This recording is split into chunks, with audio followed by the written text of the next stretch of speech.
book at first, and I had a post office box, and I had little pamphlets you could get, to continue, with more specific things. And so I heard from so many people, that wrote to me in my post office box.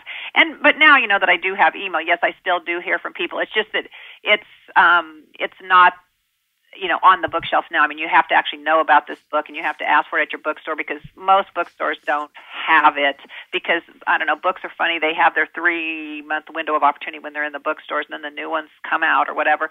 But this book has done really well. A lot of people have read it. But I still hear from people constantly telling me either their success stories or asking me specific questions about, hey, what about when I breathe this way?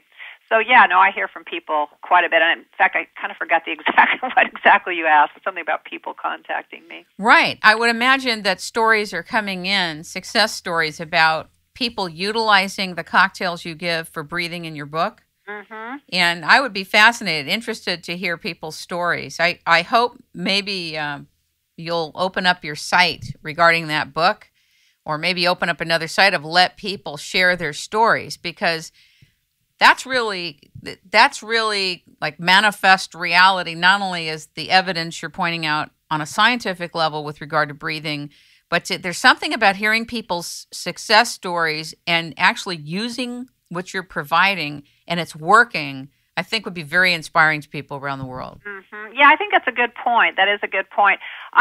Some of the stories I've heard have even amazed me. Like I had one woman, this almost even seems impossible, tell me that she lost 20 pounds in 2 weeks, which I found, either she had really poor breathing habits, but that's like the most extreme one.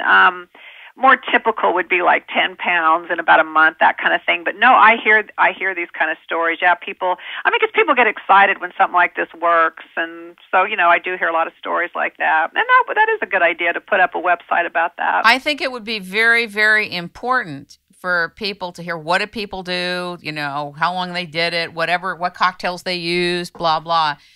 Just because this is a mysterious paradigm for the average person. We all know breathing is important and central to being alive, but we do not consider on a paradigm level breathing essential for energy metabolism, for, respiration and weight loss. So I think that there's something to be said there. Tell us a little bit about your work in writing, and also a little bit about your other books and your work as an adventurer and travel columnist. Oh, well, I've always been a traveler. My dad was a Methodist minister, and he used to load us in the family station wagon when I was a kid, and we'd travel around the country. So I got a taste for travel at a pretty young age. But then as I got older and started, doing writing, I, as a person who likes to write, would go somewhere and then would write about it. Didn't even know there was such a thing as travel writing, but, just little by little, people would say, hey, would you like to write a travel article about this or that? So then it became, a passion of mine where I attempted to travel as much as possible and to write about it. The most recent books I have done have been for National Geographic, and they've been books about meaningful vacations. And there are things like silent retreats, volunteer vacations, like maybe going to a monastery in Mongolia, for example, and helping them restore it. So in fact, the last book was just about volunteer vacations.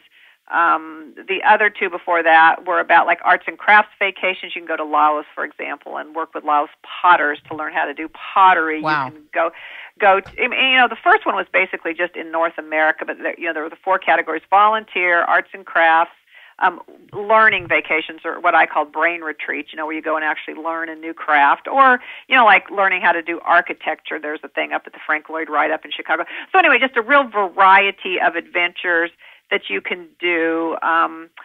And then right now, I have a passion for travel and also inspiration, and I think the breathing, of course, falls under the inspiration. But right now I'm doing an iPhone app, which is, it's called A Deed a Day, and it's 365 ways to spread the love, and it's just all kinds of different things people can do. In fact, I'm supposedly finishing it today to go to I don't know if you call them publishers when they're iPhone apps, but the company that's, doing the actual technical part of, making it ready for the iPhone. It goes to them today.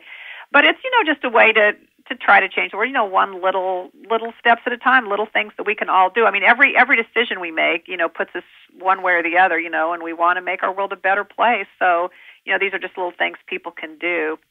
So I guess, the breathing is super important, and I love it. It's just that I've kind of moved on to other things. Not that I don't practice it, not that I don't love it. I just am not focusing on that. I'm focusing on some of these other projects. It's like having had many creative children. Yes. They're all competing for your attention. They are, yeah. I noticed you have a book called God Doesn't Have Bad Hair Days. That looks adorable. Oh, I love that book. It's actually experiments people can do to... Now, when I say God, I mean more like spirit. And I called it God because that's how a lot of people... But I think the word God has a lot of baggage. It's a darling title still. Yeah, it is. It was a cute title. It is a cute title. But it's talking more about, that spiritual component of us. And it's experiments you can do literally to see, does this work? Because, it's always so vague. God, what is it? It's just this vague thing. And here's 10 concrete things that people can do. Things from, testing to see if you're really energy, to asking for specific things and being real specific, saying, hey, you don't call up Sears and say, hey, send me something I like. You say, hey, this is what I want. I want the blow dryer on page 5 or whatever, with the old Sears catalog or whatever. So it's, learning to be specific in what you're asking from spirit. And so basically it's 10 experiments that people do. And talk about hearing from people. I heard, from lots of people about the amazing things that they've gotten by doing these experiments. So anyway, that's what God Doesn't Have Bad Hair Days is about. It's a wonderful book, and I love it. And anyway, it's out there too. It's very much reminiscent of The Secret. It's kind of that type of idea about what we focus on expands in our life. But you know what I love about your work, and I haven't read God Doesn't Have Bad Hair Days yet. Hopefully your publishers will send me some of these and I'll read them, and maybe I'm having the hardest time getting my publishers to Where's respond? the publishers when you need them? Yeah.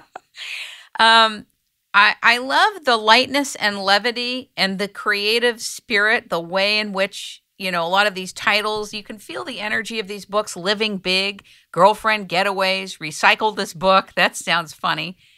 The 100 Best Worldwide Vacations to Enrich Your Life. And it goes on. You're in Kansas when, Art and Soul, Kansas Curiosities. You seem like you're having a great time with your life.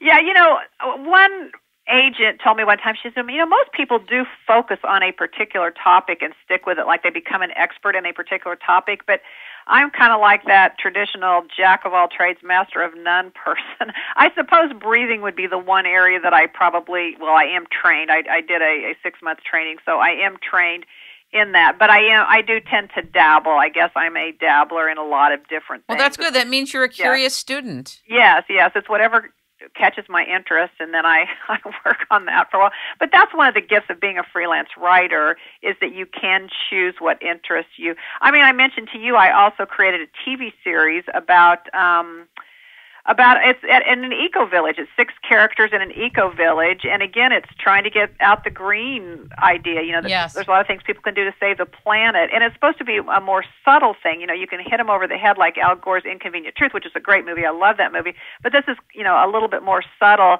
These characters do things, and then people go, that's a good idea. I should try that. So that's kind of the idea behind that. So yeah, I'm kind of all over the board in my projects and what I'm working on. That's awesome. What is Living Big about? It's about the power of one person to make a difference. And I've got stories in there of all these different people who really just one person could do something wonderful. Some person could do something extraordinary. I think it's so easy to think, oh, what do I do? What do I do? But, we all want to make a difference. Really, truly, every one of us, that is what we want more than anything else. I agree. We think, oh, we want to get this or get that, but, that's not what we really want. We're kidding ourselves if we think that's going to bring us happiness.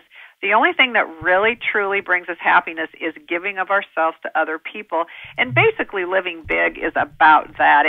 There's again, tools that you can use to live big yourself, but it's a lot of stories. I think a lot of times when you hear about other people doing interesting, inspiring things, then you get interested in inspiring. In fact, sometimes I think that might be the best way to learn and grow, is by being in the energy of inspiring people. In fact, one of the things, I think it was another book I said this,